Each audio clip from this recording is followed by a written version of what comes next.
පූජාවට එන්නේ නැතුව ටියුෂන් යන ළමයි කී දෙනෙක් ඉන්නවද? ඕ ලෙවල් වලින් පස්සේ. very good. හැබැයි පුතේ හෙනම ගහනවා ඔයගොල්ලන්ට ඈ. ඕ ලෙවල් වලින් මම හෙන ගහනවා කියන්නේ මම හෙන ගන්නේ. ඕ ලෙවල් වලින් පස්සේ එක්ක අන්නරේ නැත්නම් පල්ලි එන්නෙත් නැහැ. තේරෙනවද කියන එක? අත වාඩි වෙන්න. ප්‍රාර්ථනා කරනවා එහෙම නොවේවා කියලා. ප්‍රාර්ථනා කරනවා එහෙම නොවේවා කියලා.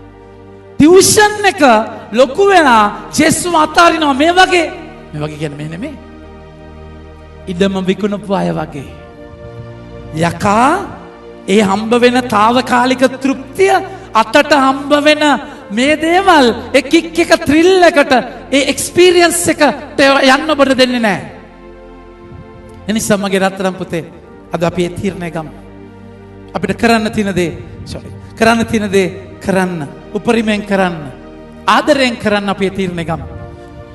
ඒ වගේම අවසන් කරන්නම් දේව රාජ්‍ය අගනා මුතු සොයාගෙන ගිය කෑගාලා කියන්නේ සොයාගෙන ගිය කියන්න හම්බ වෙනවා වගේම ඔබට මට සර්ච් එකක යන්නම වෙනවා. ජෙසුව හොයන්න වෙනවා. බයිබලේ කියවන්න, යාඥාව කියන්න, වීඩියෝස් බලන්න, සාන්තුරන්ගේ ස්ටෝරි ශුද්ධවන්තයන්ගේ කතා ඇති. ශුද්ධවන්තයන්ගේ කතා බලන්න. දේශනා තියෙනවා මම ප්‍රේමවන්තනේ චුටි කාටුන් තියෙනවා පුතේ. කාටුන් ලස්සන කාටුන් ගොඩාක් YouTube එකේ තියෙනවා.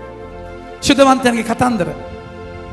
බයිබල් ස්ටෝරීස්, බිබ්ලිකල් ස්ටෝරීස් තියෙනවා. ජෙසුව හොයන්න, ජෙසු ගැන බලන්න, කියවන්න, බයිබලේ කියවන්න චුටියට. ඒ මුතු හොයාගෙන ගිය කෙනෙක් වගේ. හැබැයි හම්බ වුණාම කැපකිරීමක් කරන්න වෙනවා. අවස්තික පිරිවැයක්. නිසා ඒ සඳහා බලය ඉල්ලමු, ශක්තිය ඉල්ලමු. ජේසුව කියන රාජ්‍ය, ජේසුගේ කැමැත්ත කරන මහා තෘප්තිය අපේ ජීවිතය අයිති කරගෙන ඒ ගැඹුරු ගමනට යන්න ස්වාමීන් වහන්සේ අද ඔබට ආරාධනා කරනවා.